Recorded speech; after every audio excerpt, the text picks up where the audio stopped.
Gick förbi. Nej, vi började gråta för att få panik. Vi fick panik. Det är fruktansvärda dåd som Ahmed Hassan föll offer för. Det var en attack mot hela Sverige. Det här är en attack som skakat oss alla djupt. Det handlar egentligen om ett självmord. Men man förmår inte att ta livet av sig själv. Utan man vill att någon annan ska göra det. How can one person do this? How can you be able to do it as a human being? Who did this? Who is behind this? Where did the hatred come from? Ya, muda, tampan, dan cerdas. Namun disayangkan, pria-pria antisosial ini memiliki pandangan ekstrim hingga melakukan pembantaian massal yang dilakukannya sendiri secara membabi buta yang telah merenggut 77 nyawa dan menjadi peristiwa teror paling mengejutkan dunia. Ikutilah kisah nyata pria tampan tapi pembantai massal membabi buta demi cegah islamisasi. Akan dikupas selengkapnya dalam kemasan dokumenter khas K Channel. Sesaat lagi hanya di YouTube K Channel, membuka jendela dunia.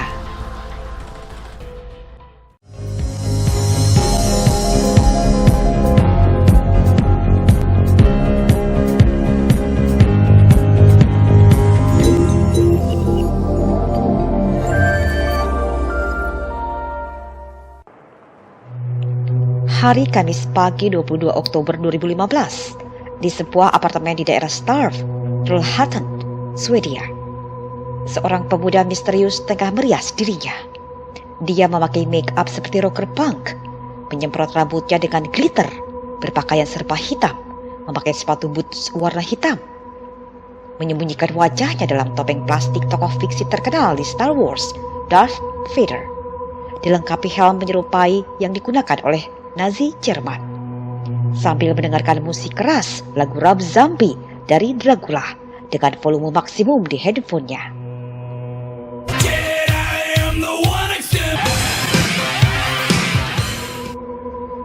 Dan bergegas pergi sambil membawa pisau belati dan sebuah pedang panjang seberat 1 kilogram yang baru ia beli secara online seharga 275 euro atau sekitar 4 jutaan rupiah beberapa hari sebelumnya. Lantas ia mengendarai mobilnya menuju sekolah Kronen yang berjarak 3,3 km jauhnya dari tempat tinggalnya setelah ia mampir ke apartemen kakaknya untuk menaruh dompet dan sisa uangnya. Sekolah Kronen terletak di Kronogarden di pusat Trollhättan dan sekolah ini terkenal memiliki kekayaan budaya, etnis dan kebangsaan yang fantastis karena setengah dari 400 siswa di sekolah ini berasal dari pendatang atau imigran dari berbagai negara. Pagi itu pukul 10:06, pemuda misterius itu lantas memasuki sekolah Kronen. Ia berjalan dengan santainya di koridor dalam gedung sekolah dengan pedang panjang yang dipegangnya dan langsung melakukan serangan keji yang mengakibatkan kepanikan luar biasa bagi para siswa di sekolah tersebut. Pisau dan pedang yang berada di tangan pemuda misterius ini ia gunakan untuk menebas siswa dan pengajar sambil berteriak, "Aku ayahmu," ketika ia melakukan serangannya. Korban pertamanya adalah Levin Eskandar, seorang asisten pengajar berusia 20 tahun yang berasal dari Irak. Saat ia tengah di depan komputer di kafeteria, pemuda misterius itu segera menyerangnya. Eskandar mencoba melawan untuk mengalahkannya, namun pedang pemuda misterius itu berhasil menebasnya. Korban kedua yakni Ahmed Hassan, berusia 15 tahun, asal Somalia, yang baru 3 tahun menetap di Swedia, yang kemudian ia meninggal di rumah sakit setelah pemuda misterius itu menikam perutnya. Para siswa yang berada di aula yang belum mengetahui kejadian yang sebenarnya mengira itu adalah lelucon Halloween, hingga 2 orang siswi berkulit putih sempat meminta berfoto selfie menggunakan handphonenya bersama pemuda misterius itu dengan pedang yang masih berumuran darah dari 2 korban yang baru ia bunuh. Han kom uppåt och så gick han typ som en soldat med en svärd i handen. Var det ett svärd? Jag tror det var ett svärd för det var ganska långt. Hur såg han ut då? Han hade mask, han var svartklädd. Han hade blå ögon, man tror hade linser. Och sen runt ögonen var det svart. Det är så de beskrev honom. Vad tänkte ni? Vi tänkte att det var på skoj för att på Halloween-prank eller något. Men det var inte det. När förstod ni att det inte var på skoj? När massa elever började gråta, när lärarna blev skadade och massa andra elever. Gick förbi? När vi började gråta, vi fick på panik. Vi fick panik. Lalu pemuda misterius itu melanjutkan mencari target korban berikutnya, yakni seorang guru matematika senior yang sangat populer di sekolah Kronat, Nazir Amso, berusia 42 tahun. Nazir ditebas saat ia meminta pemuda misterius itu untuk membuka topengnya dan memintanya pergi karena telah menakuti siswa-siswa di sekolah. Nazir kemudian meninggal setelah ia mendapatkan perawatan di rumah sakit selama 6 minggu akibat luka parahnya dari tusukan yang mengenai bagian perut beberapa milimeter dari hatinya. Korban keempat yakni Wahid Kosa, berusia 15 tahun, asal Suriah yang baru 9 bulan tinggal di Swedia. Ia terkena sabetan pedang di sekitar perutnya, namun ia berhasil selamat setelah dirawat selama 21 hari di rumah sakit. Sen jag öppnade dörren och jag kollade på han kollade på mig 1 minut och han säger till mig när jag säger till han vem är det då? Han försöker kommer till klassrummet och döda andra killar. Ja, och jag försökte knuffa han. Och när jag knaffade han, slår mig här. Och när jag stängde dörren, slår mig här också. Ja, och jag stängde dörren och lås. Och jag går till lärare. Och jag säger till han, jag har så mycket blod, alla byxor och jag har lite ont här. Han säger till Halloween, du skojar. När jag skrek lite och jag säger till han på riktigt. Ja, sen han säger det inte riktigt, du skojar. Pada pukul 10:08, polisi menerima panggilan alarm pertama tentang teror pemuda misterius itu. Lalu pada pukul 10:15, polisi dan ambulan tiba di tempat kejadian. Polisi kemudian mengikuti ceceran darah yang berada di lantai untuk menemukan pelaku. Saat polisi menemukannya di koridor lantai 2, mereka meminta pemuda misterius itu untuk menyerah. Namun pemuda itu mencoba melawan dengan mengangkat pedangnya yang hendak menyerang polisi. Lalu polisi terpaksa menembaknya. Pemuda misterius itu pun kemudian terjatuh akibat 2 peluru panas yang menancap di bagian dadanya.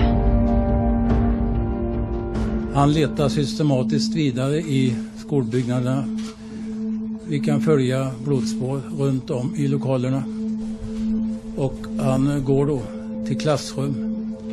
Och när jag knackar på, när den här eleven öppnar, så blir han attackerad med stickvapen. Nedstucken direkt. Så sker i 2 olika klassrum. I nuläget så är det ju 3 personer som är döda. En ungdom, en elevassistent och gärningsmannen är död. Sekolah Kronan menjadi ramai berkumpul para orang tua dan kerabat para siswa yang nampak gelisah mencepaskan anak-anak mereka. Lalu polisi mengumumkan bahwa pemuda misterius itu bernama Anton Lundin Peterson, berusia 21 tahun, sebagai pelaku tunggal teror di sekolah Kronan. Setelah Anton Lundin menyebutkan namanya pada polisi di dalam ambulan, kemudian ia meninggal saat tiba di rumah sakit. Anton Lundin Peterson lahir pada 22 Juni 1994, berkebangsaan Swedia. Ia adalah putra bungsu dari 4 bersaudara. Ia hidup dalam keluarga yang normal bersama orang tua, kakak laki-laki dan kakak perempuannya. Walaupun sejak kecil ia digambarkan sebagai anak yang pendiam, namun ia dikenal sangat santun. Sifat pendiamnya berlanjut hingga ia remaja. Teman sekolahnya Gustav yang cukup dekat dengannya mengatakan bahwa Anton memang pendiam. Ia tak banyak bicara, Teman-temannya di sekolah mengatakan Anton berbicara 3 patah kata dalam setahun. Menurut Gustav, Anton adalah orang penyendiri dan kesepian. Ia juga tak bisa menahan kontak mata saat sedang diajak bicara. Namun di sisi lain, menurut guru di sekolahnya, ia adalah anak yang pintar dan selalu mengerjakan pekerjaan sekolahnya tepat waktu. Sementara kakak laki-lakinya mengatakan bahwa Anton memang anak pendiam dan penyendiri. Ia memiliki kesulitan untuk bergaul dengan teman-temannya, hingga ia tak memiliki teman. Ia hanya bergaul dengan keluarga, dan banyak menghabiskan waktu di kamarnya. Hingga ia tamat sekolah, ia masih menjalani kesehariannya hanya di kamar saja, menonton film, bermain game online di komputernya, dan sangat aktif di media sosial miliknya, seperti YouTube, Facebook, dan mengikuti berbagai forum internet yang diminatinya. Saat ia lulus dari Likron Teknik Gymnasium dengan gelar diploma di bidang teknologi, ia mendaftar di lowongan kerja Arbeidsbod Medlingen dengan harapan bahwa dia akhirnya akan memasuki kehidupan kerja. Namun, setelah 2 tahun dia melamar pekerjaan pada sekitar 80 perusahaan, tak satu pun pekerjaan yang berhasil ia dapatkan. Ia hanya berhasil mendapatkan pekerjaan magang, hanya memperkerjakannya selama beberapa minggu saja. Dan pekerjaan magangnya ia dapatkan beberapa minggu sebelum ia melakukan aksi penyerangan di sekolah Kronen. Dalam laporan polisi, Anton tidak memiliki catatan kriminal, dan hasil pemeriksaan setelah Anton dilumpuhkan, Anton dinyatakan dalam keadaan sehat dan tidak dalam pengaruh alkohol atau obat-obatan. Namun setelah kepolisian menggeledah tempat tinggal Anton Lundin, mereka menemukan fakta-fakta yang mencengangkan. Polisi menemukan buku Signs, Symbols, and Omens oleh Raymond Buckland. Buckland adalah pelopor gerakan Neo-Pagan Wiccan yang banyak mempraktekkan ilmu sihir, sementara pedang dan pisau belati adalah aksesoris kode pria dalam ritual Wiccan. Dan lebih mengejutkan lagi adalah temuan dari hard drive komputernya, serta jejak situs-situs yang selalu dikunjungi Anton Lundin. Man kan hitta när man letar i en dator. När man letar i en dator eller när man letar spår på sociala medier eller internet överlag så är det ganska vanligt vid den här typen av dåd att man kan hitta spår såsom bilder som man kanske poserar med vapen. Det kan röra sig om explicita hot som man har postat i sociala medier. Det kan röra sig om politiska manifest som man har lagt ut på något forum. Så det kan röra sig om en rad olika spår, men gemensamt är att i den här typen av attacker så är det ganska vanligt att man efterlämnar någon form av spår. Som vad gäller Facebook-profiler, YouTube-profiler och sådär. Så det finns ju en hel del tecken på någon form av glorifiering av Nazi-Tyskland, någon form av indikationer på liksom våldsbejakande ekstremism. Sejak 2014, Anton mulai memiliki pandangan radikal xenofobia, yakni ketidaksukaan terhadap orang-orang dari negara lain. Dia mulai membaca forum di mana ekstremis sayap kanan diungkapkan, kemudian menunjukkan ketertarikannya dan menyatakan simpati pada gerakan sayap kanan dan gerakan anti-imigran.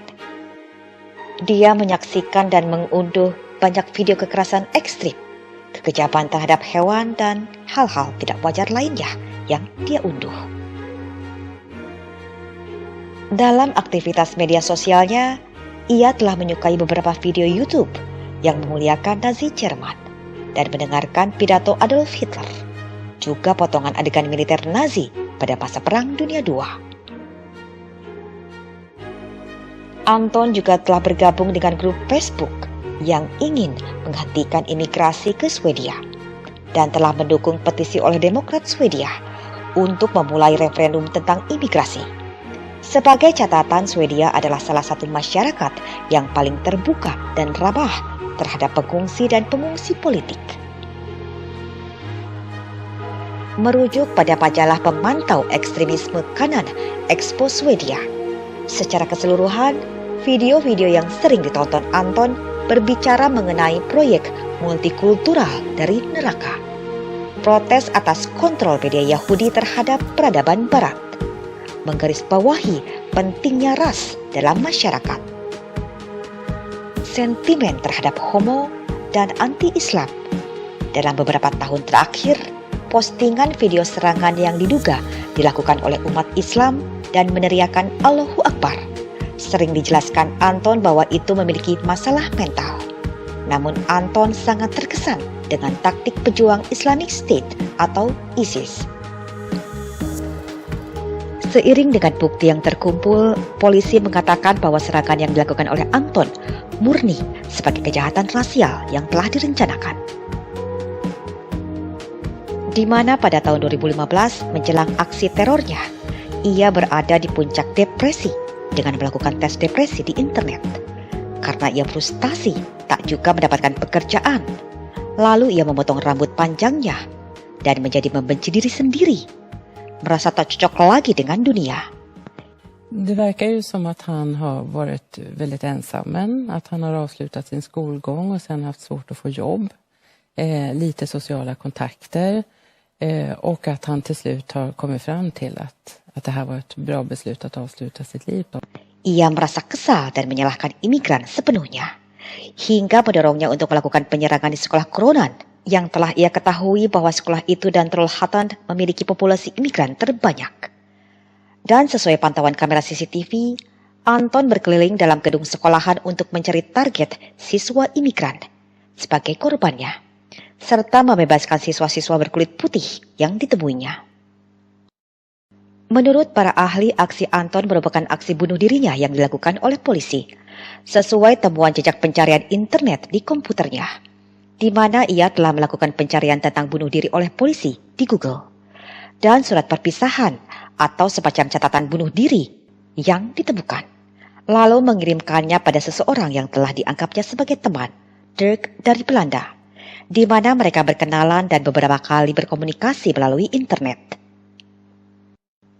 Anton menuliskan bahwa dia harus melakukan sesuatu tentang politik imigrasi di Swedia, dan dia tidak berniat untuk selamat dari serangan itu. Även om det till vissa delar är väldigt förvirrat. Och att han måste ju haft någon tanke med det han har gjort. Men det är ju väldigt svårt att veta. Men det man generellt kan prata om de som gör det på det här sättet. Säga att när jag dör så ska jag göra det som ett statement. Och jag ska göra det så att alla får reda på det. Och jag ska göra det på ett väldigt aggressivt sätt också. Så ett väldigt, väldigt aggressivt självmord egentligen? Då skulle ja. Det handlar egentligen om ett självmord, men man förmår inte att ta livet av sig själv utan man vill att någon annan ska göra det, och i det här fallet polisen. Och det är inte så konstigt med tanke på att det är polisen som bär vapen idag. Para korban Anton Lundin dimakamkan berdampingan di pemakaman Hajam. Levin Iskandar kemudian diberikan penghormatan sebagai pahlawan, khususnya oleh para siswa yang melihat kejadian tersebut dan oleh masyarakat di Trollhättan. Karena saat penyerangan yang dilakukan Anton, Iskandar telah berusaha menyelamatkan siswa-siswa dengan mencoba melawan Anton, walau akhirnya ia meninggal. Trollhättan, sebuah kota industri berpenduduk sekitar 50.000 jiwa ini, berkabung dengan kejadian penyerangan sekolah Kronan.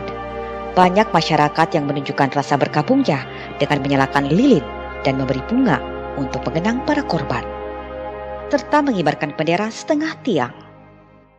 Det fruktansvärda dåd som Ahmed Hassan föll offer för, det var en attack mot hela Sverige. Det här är en attack som skakat oss alla djupt, men som också lett till en väldig kraft av solidaritet och medmänsklighet. Och det känns viktigt för mig att få vara här och dela sorgen med de anhöriga och också uttrycka den solidaritet som hela svenska folket känner. För att jobba förebyggande mot rasism, giften att återstarta skolan och återbygga tryggheten för eleverna. Och man är fast beslutsam om att återta skolan, inte låta våldet vinna utan verkligen säkerställa att det här ska vara en skola som eleverna känner sig trygga i. Är den svenska skolan säker överlag? Överlag har vi skolan en väldigt trygg arbetsplats i Sverige. Det var att jobba med både säkerhetskulturen och tryggheten. Och såklart också hur man förebygger att unga människor drivs in i extremism och svartvita världsåskådningar. För det är ju själva grunden till att det här kunde ske. Pasca kejadian tersebut menyisakan trauma dan ketakutan yang dirasakan oleh para imigran. Jag har inga ord för det och jag vet inte. Det enda jag säger, av alla platser han kommer till skolan och han skadar barn och det har påverkat alla barn och det kommer att bli jättesvårt för barnen. De kommer inte glömma bort det och det är inte lätt. Hal yang menjadi sorotan dari Anton Lundin Pettersson, para ahli mengatakan terdapat kesamaan antara kasus Anton Lundin dengan Anders Behring Breivik, yang ternyata Anton memang menonton, mempelajari dan mengagumi Anders Behring Breivik yang berasal dari negara tetangganya yang bersebelahan, Norwegia. Breivik dianggap menjadi salah satu yang mempengaruhi Anton. Breivik adalah satu-satunya pria paling berbahaya di Norwegia yang paling mengejutkan dunia karena aksi teror yang ia lakukan sendiri telah merenggut 77 nyawa dalam beberapa jam saja. Lalu, siapakah sesungguhnya Anders Behring Breivik? Dan apa yang telah mendorongnya melakukan kejahatan yang sulit terbayangkan itu? Untuk sobat semua, sebelum lanjut ada baiknya untuk mengklik terlebih dahulu tombol like, share, dan subscribe, serta tombol notifikasinya, agar tak ketinggalan update kisah nyata tak biasa dari K-Channel selanjutnya.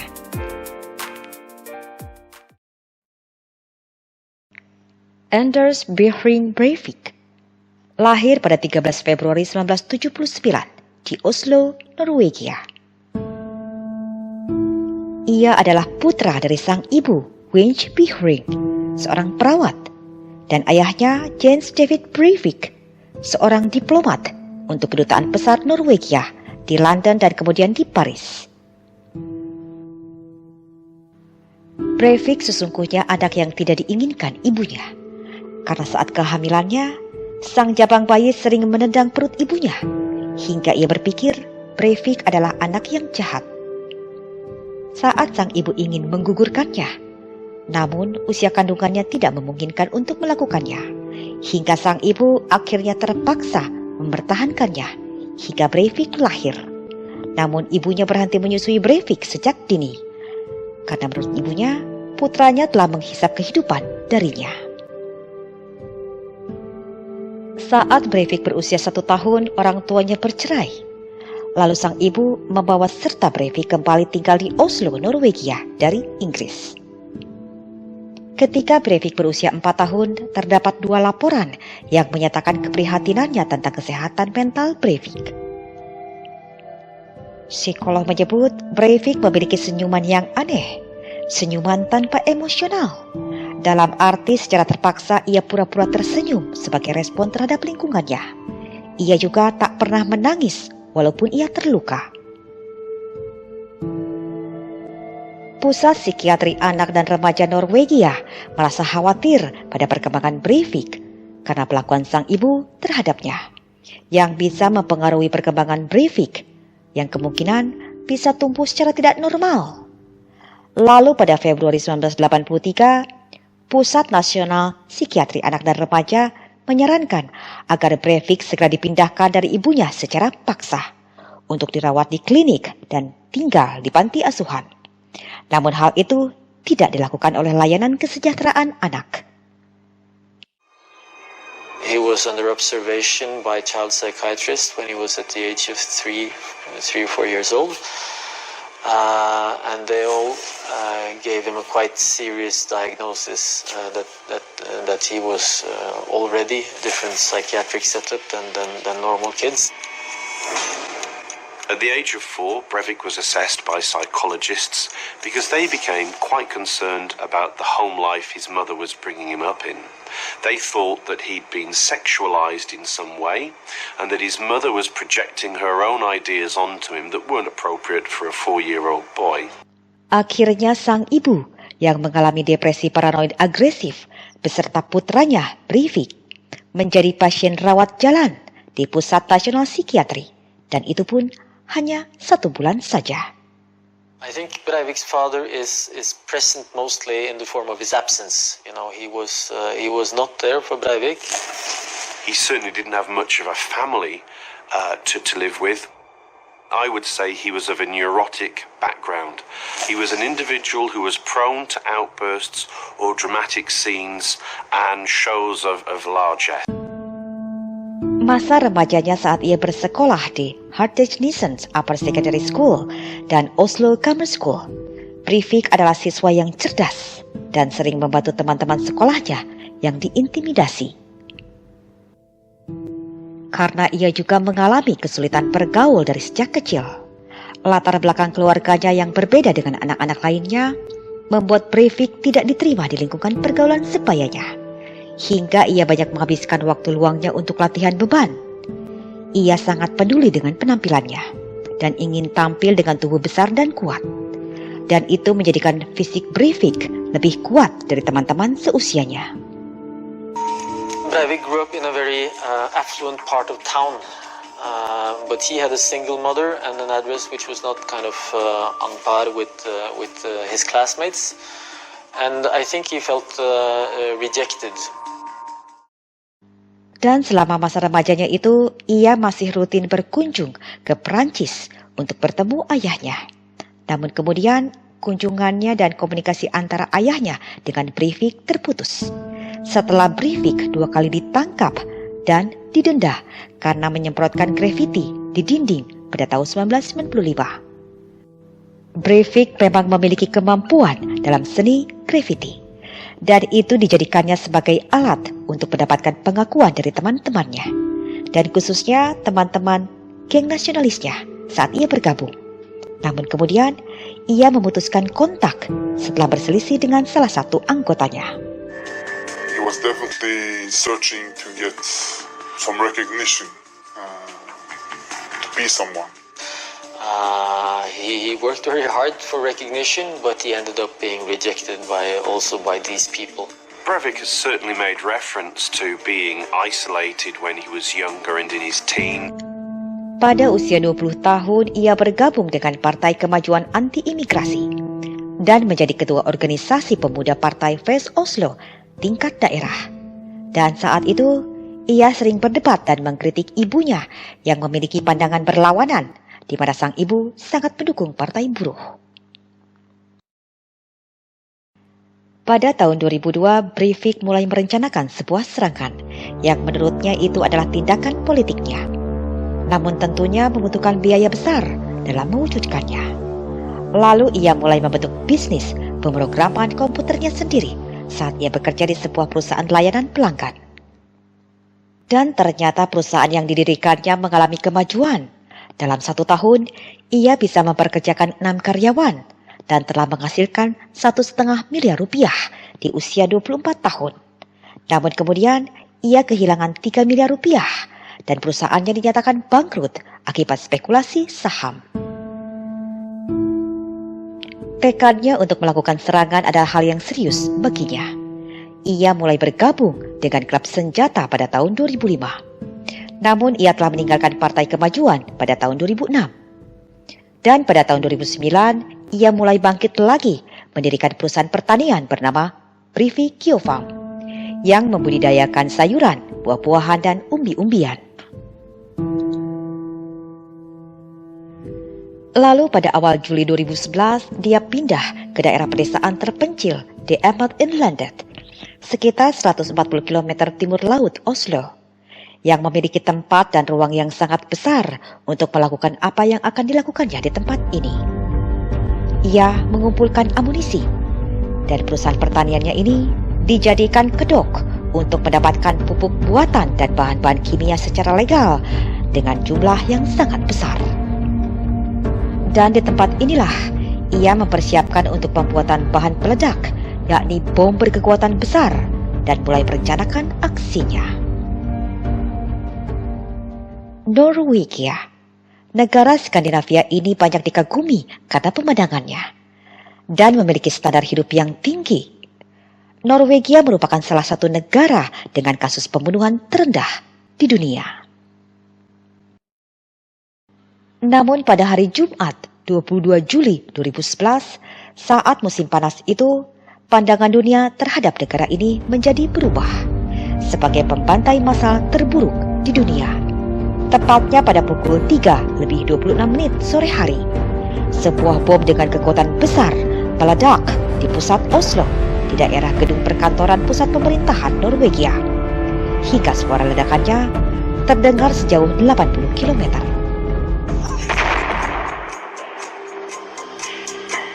I thought it was a truck that ran into the building or an earthquake.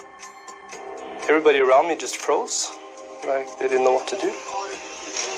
And I just ran out to see what was going on. The blast, you could hear it all over Oslo. Up to 70-80 kilometers away from this spot, people could hear the bomb went off. We could feel it even where I was living. So I went outside and I looked toward the center of the town, and there was smoke coming up where government buildings are. Seketika itu suasana berubah sunyi dan alarm gedung mulai menyala. Semua orang mengira itu adalah perang dan Norwegia sedang diserang, karena Oslo telah benar-benar hancur seperti dalam keadaan peperangan. Tapi untungnya tidak banyak orang berada dalam gedung perkantoran, karena sore itu orang-orang banyak menikmati hari libur akhir pekannya di rumah. Namun ledakan itu telah menewaskan 8 orang dan lebih dari 80 orang luka-luka. Banyak warga yang pergi melihat dan terperangah melihat keadaan yang telah benar-benar hancur. Tak lama, polisi segera tiba di lokasi dan penyelidikan mulai dilakukan. First thing I thought was Norway was under attack. Kom dere lengst mulig unna alle sammen, flere kvartaler. Her kan dere ase mer, og det kan sprenge mer. Er det flere oppover? Jeg kom inn i området bare noen minutter etter eksplosjonen. Da var det fortsatt masse røyk i området, støv fra eksplosjonen. Det var røyk fra flammer. Det var store ødeleggelser på stedet. Det var døde, hardt skadde. Gambaran CCTV mulai muncul di ruang kontrol kepolisian, di mana tangkapan kamera memperlihatkan pada pukul 3:18 sore, sebuah mobil van putih masuk dan diparkirkan di sebuah gedung pusat pemerintahan Norwegia. Si pengendara van tersebut kemudian keluar dan berjalan menjauh dengan mengenakan seragam seperti polisi dan bersenjata. Pria itu adalah Anders Behring Breivik, berusia 32 tahun. Dan mobil van putih yang diparkirkannya itu berisi bom seberat hampir 1 ton. Senere så fikk vi melding om at gjerningsmannen kunne ha en politiuniform på seg, at han kunne ha en skuddsikker hjelm, og at han hadde våpen i hånd. Dan ternyata itu baru awal dari aksi pembantaian massalnya, karena selanjutnya ia merencanakan pembunuhan massal yang benar-benar mengejutkan dunia. Saat bom meledak, Breivik tengah mengemudikan mobil keluar kota yang menempuh perjalanan 50 menit atau sejauh 25 miles dari Oslo menuju Pulau Utøya. Pulau Utøya adalah pulau yang terkenal akan keindahan alamnya. Bila dilihat dari atas, Pulau Utøya seperti berbentuk hati yang mengambang di tengah lautan. Dan pulau ini digunakan setiap tahun oleh divisi muda sayap kiri Partai Buruh untuk acara perkemahan musim panas terbesar, di mana sekitar 700 pemuda yang rata-rata berusia di bawah 18 tahun ikut serta pada acara yang digelar setiap bulan Juli di akhir pekan, seperti yang diadakan hari itu pada 22 Juli 2011. Breivik tiba di penyeberangan kapal feri dengan penampilan dan mengaku sebagai petugas polisi di sana untuk menginstruksikan mereka tentang langkah-langkah keamanan yang perlu diambil sehubungan dengan ledakan yang baru saja terjadi di Oslo. Lalu mereka menyeberangkan kapal feri untuk menjemput Breivik menuju Pulau Utøya. Pada pukul 5:17 sore, Breivik tiba di Pulau Utøya. Mereka menyambut Breivik dan membantu membawakan koper besar milik Breivik, yang tanpa mereka tahu, Isi dalam koper tersebut adalah senjata yang telah dipersiapkan Breivik untuk melakukan pembantaian. Dan tak memakan waktu lama, 4 menit kemudian, pada pukul 5:21, Breivik melepaskan tembakan pertamanya. The first thing he did was to go and ask for the guardsmen of the island to come with him, and the woman who was the head of the camp, and then he drew his pistol and he shot them both in the head. Lalu pada pukul 5:23, Breivik berjalan mendekati kafetaria, di mana sekitar 500 orang pemuda tengah ramai berkumpul. Dan Breivik kembali melepaskan tembakannya secara membabi buta ke arah para pemuda tersebut dan menewaskan 21 orang. Sementara yang lainnya segera berlari dengan begitu panik dan ketakutan untuk menyelamatkan diri. And then I saw very many people that were running outside, and I called them because there were no reason to run like they were doing. And one of them told me that a guy were shooting them. And I both took it serious because he had a very stressed voice, but also I thought it was a joke. I ran outside of the building, and then there were already some people that were lying outside that were killed. And then that was the moment I understood that this was for real. Pada pukul 5:31 sore, Breivik beralih menuju hutan melalui perkemahan. Dan saat itu, ia telah menembak dan menewaskan 15 orang lagi. Semua orang berlari ketakutan. Dan satu-satunya pilihan untuk mereka menyelamatkan diri adalah dengan pergi menuju ke laut dan berenang sejauh mungkin. Desas-desus adanya teror di Pulau Utoya mulai menyebar ke seluruh Norwegia. Lalu seorang jurnalis bernama Marius Anderson segera dikirim dengan helikopter untuk menyelidiki. Dan helikopter itu mencoba mengitari pulau untuk mengetahui apa yang sebenarnya tengah terjadi. I started seeing people in the water.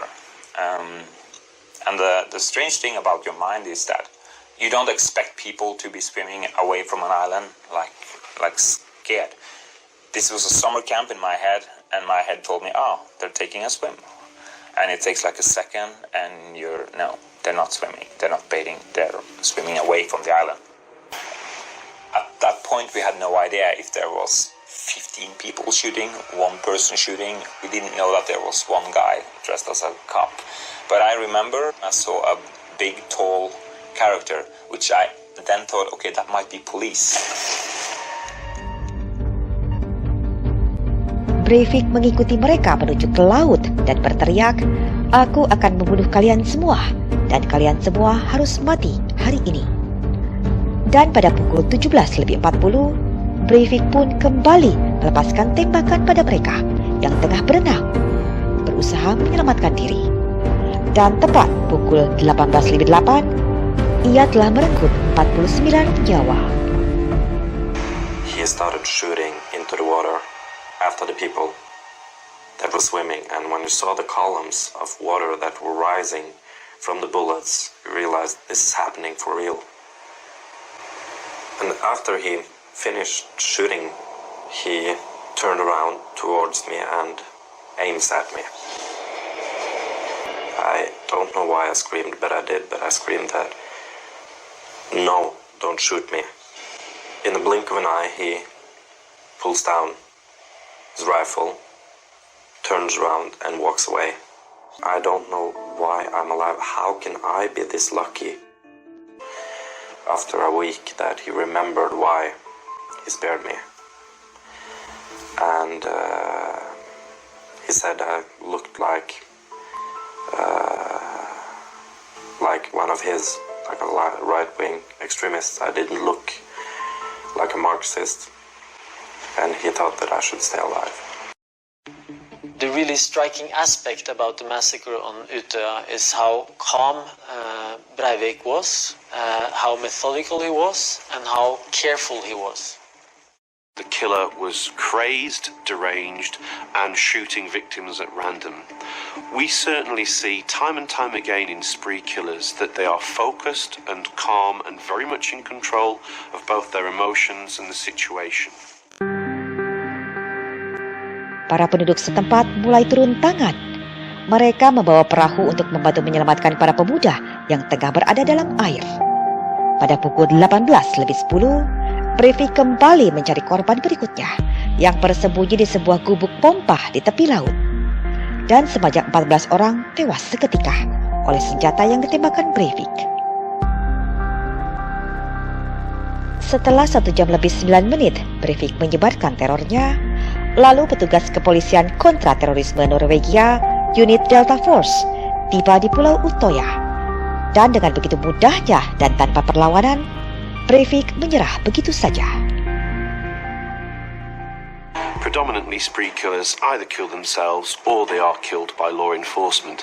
Clearly Breivik wanted to be taken alive so he could give his ideological views a platform. Dalam beberapa jam, Breivik telah merenggut 77 nyawa dari orang senegaranya. 8 nyawa di Oslo dan 69 nyawa di Pulau Utoya, termasuk seorang remaja berusia 14 tahun. Kejadian tersebut telah membuat negara Norwegia berkabung. Lalu, apa yang membuat Breivik terdorong melakukan kejahatan luar biasa itu? Breivik adalah seorang supremasi kulit putih yang ingin membawa revolusi fasis melalui cara kekerasan. Sejak remaja ia mendukung anti-imigrasi. Lalu kemudian ia mengisolasi dirinya dari dunia dan menghabiskan semua waktunya di situs-situs ekstremis sayap kanan. He was isolated, living with his mother, staying mostly in his room, playing computer games almost incessantly, visiting extremist websites. He also started to behave rather oddly. He would be sometimes very angry with his mother, and he would go around in the apartment dressed up in some of these uniforms that he purchased, which was really props for this character he was building for himself. Teman-temannya mulai melihat perubahan besar pada diri Breivik yang anti-Islamis. Ia mulai banyak menulis di situs kritik Islam. Breivik sangat beroposisi dengan kehadiran Islam di daratan Eropa dan membenci feminisme yang ia anggap sebagai bunuh diri budaya Eropa. Dan partai buruh ini merupakan sayap kiri yang menjadi musuh besar dari pemikiran dan pandangan politik Breivik. Tak heran, ia telah membantai Liga Pemuda Partai Buruh tersebut di Pulau Utoya hingga menelan 69 korban tewas. Pada 22 Juli 2011 pada pukul 14:09 sore, tepatnya 1 jam lebih 17 menit sebelum Breivik melakukan aksi terornya, ia telah mengumumkan motivasinya ke publik dengan mengirimkan 1.500 halaman manifestonya ke 1.003 alamat email untuk mendapatkan simpatisan di seluruh Eropa dengan judul Deklarasi Kemerdekaan Eropa yang menggambarkan ideologi pimpikannya. Dalam menuangkan pandangan ekstremisme sayap kanan di 1.500 halaman ini, ia menyatakan penentangannya terhadap Islam. Ia juga menyerukan untuk mendeportasi semua Muslim dari Eropa dan menyalahkan feminisme atas bunuh diri budaya Eropa. Masih dalam isi teks tersebut, ia mengungkapkan pujian dan kekaguman terhadap kelompok nasionalis Hindu, dan Breivik juga mengatakan kekagumannya pada Vladimir Putin dari Rusia, yang ia anggap Putin sebagai pemimpin yang adil dan tegas yang layak dihormati. Namun juru bicara Vladimir Putin, Dmitry Peskov, merespon dengan mengecam tindakan Breivik sebagai delirium orang gila, yakni orang dengan gangguan serius pada kemampuan mental yang gila. Di awal persidangan, pengagum berat fasisme Nazi Jerman ini menampilkan dirinya sebagai seorang pemimpin gerakan neo-Nazi Norwegia. Ia memberikan salam ala Nazi baik pada hakim maupun anggota masyarakat di ruang sidang. Breivik menyatakan bahwa ia tetap menjadi seorang Nazi dan akan terus bekerja untuk supremasi kulit putih dan menyebut Islamisasi harus dilawan dengan teror. The core, the essence of the hatred of Breivik stems from child abuse and was somehow refined over the years. Breivik wasn't mentally ill, but there is evidence to suggest he was either a paranoid personality type or indeed he was more likely to be someone with a narcissistic personality disorder. He played a very savvy game of taking lots of media-friendly pictures of himself, posturing with guns, posturing in uniforms, looking very Aryan on some occasions, showing his blue eyes and his blonde hair. He saw himself as being suitable for breeding, almost like a stud for future generations of the Aryan race. So he's clearly a very narcissistic individual who knows how to sell the image of what he was trying to pass on. Selama persidangan, Breivik mengaku sebagai seorang ultranasionalis yang membunuh 77 orang untuk melawan multikulturalisme di Norwegia. Menurutnya, tindakannya itu karena keharusan untuk mencegah islamisasi negara tersebut di bawah partai buruh kiri yang tengah berkuasa. Serangan yang dilakukan Breivik dibiayai oleh dirinya sendiri yang telah menghabiskan 1,5 miliar rupiah melalui beberapa akses kartu kreditnya. Pada 24 Agustus 2012, Breivik dinyatakan waras dan dijatuhi hukuman 21 tahun penjara atas serangan yang menewaskan 77 orang dan waktu minimum 10 tahun pembebasan bersyarat. Pengadilan memutuskan kesaksiannya tidak disiarkan di televisi agar dia tidak diberi kesempatan untuk menyiarkan pandangannya kepada khalayak luas. Tetapi Breivik percaya tulisannya akan menginspirasi teroris sayap kanan untuk mengikuti jejaknya. Breivik ditahan di penjara Gymnasium di Skien, kota tertua di Norwegia, yang terletak 100 km barat daya Oslo, ibu kota Norwegia. Dan selama menjalani masa tahanannya, Breivik menempati ruangan 3 sel, yang diantaranya 1 untuk tempat tidur, 1 untuk ruangan belajar lengkap dengan komputer tanpa akses internet, juga dapat bermain video game, menonton TV, dan membaca koran. Sementara 1 ruangannya lagi khusus untuk berolahraga, lengkap dengan perlengkapan alat fitness. Menurut Direktorat Lembaga Pemasyarakatan Norwegia, karena pelaku kejahatan harus memiliki semua hak yang sama dengan orang lain yang tinggal di Norwegia. Kehidupan di penjara harus menyerupai kehidupan kesehariannya di luar, dan penjara hanya menjadi pembatasan kebebasannya, tidak lebih. Setelah 10 tahun masa tahanannya, Breivik yang kini tengah berganti nama menjadi Jotolf Hansen mengajukan pembebasan bersyarat pada 18 Januari 2022. Namun para ahli dan beberapa pengamat menyampaikan pendapatnya bahwa terdapat resiko terlalu besar jika Breivik diperbolehkan pembebasan bersyarat. Apalagi masyarakat Norwegia yang sangat tidak setuju setelah Breivik menghilangkan nyawa 77 orang. Today I renounce all forms of violence and terror, along with the objectives in the manifesto, and I give you my word of honor that this is behind me forever. But this doesn't mean that I won't keep fighting for a national socialist takeover of Norway and the West. Prosecutor Hulda Karlsdottir outlined why he should not be granted parole. As the court sees it, the psychiatric prognoses have to be used as a base. Even if the defendant is not diagnosed with a personality disorder, his crimes could just be seen as the result of a deviant personality. This means that the defendant, after serving a sentence of 21 years in prison, would still remain a very dangerous man. He should remain in prison. Dan pada 1 Februari 2022, Pengadilan Norwegia telah menolak pengajuan pembebasan bersyaratnya. It seemed like the court was a kind of a theater for him.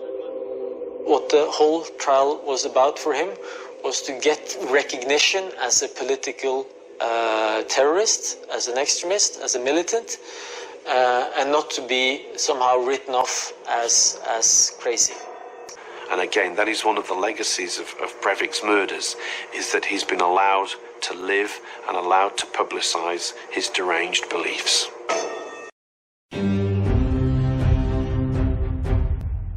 Seiring banyaknya para anti-Islam dengan meningkatnya Islamofobia di hampir seluruh negara di Eropa yang masih berlangsung hingga saat ini, namun faktanya justru populasi Muslim kian meningkat di Eropa. Media Inggris melaporkan pada tahun 2011, di tahun yang sama dengan serangan teror Breivik, populasi muslim di Eropa telah meningkat menjadi 44,1 juta dari sebelumnya sekitar 25 juta, menurut proyeksi dari Pew Research Center yang berbasis di Amerika Serikat. Dan diperkirakan pada tahun 2030, angka ini akan meningkat menjadi 58 juta umat Islam di Eropa. Pada tahun 2022 ini, populasi muslim di Eropa berjumlah 46 juta. Sementara Islamicity melaporkan Rusia merupakan negara dengan populasi muslim terbesar di Eropa, mencapai lebih dari 22 juta muslim, sesuai dengan laporan pada April 2022. Media Al Monitor melaporkan bahwa Presiden Rusia Vladimir Putin menghormati Islam dan mengakui minoritas muslim yang meningkat signifikan di negaranya. Putin menyebut Kristen, Islam, dan agama-agama lainnya adalah bagian integral dari identitas Rusia, warisan sejarah Rusia dan kehidupan warganya saat ini. Menurut Putin, orang harus mengembangkan identitas sipil atas dasar nilai-nilai bersama, kesadaran patriotik, tanggung jawab sipil, dan solidaritas, menghormati hukum, serta rasa tanggung jawab atas nasib tanah air mereka tanpa harus kehilangan kontak dengan akar etnis atau agama mereka. Dan berikut sejumlah referensi dalam kisah nyata K-Channel kali ini.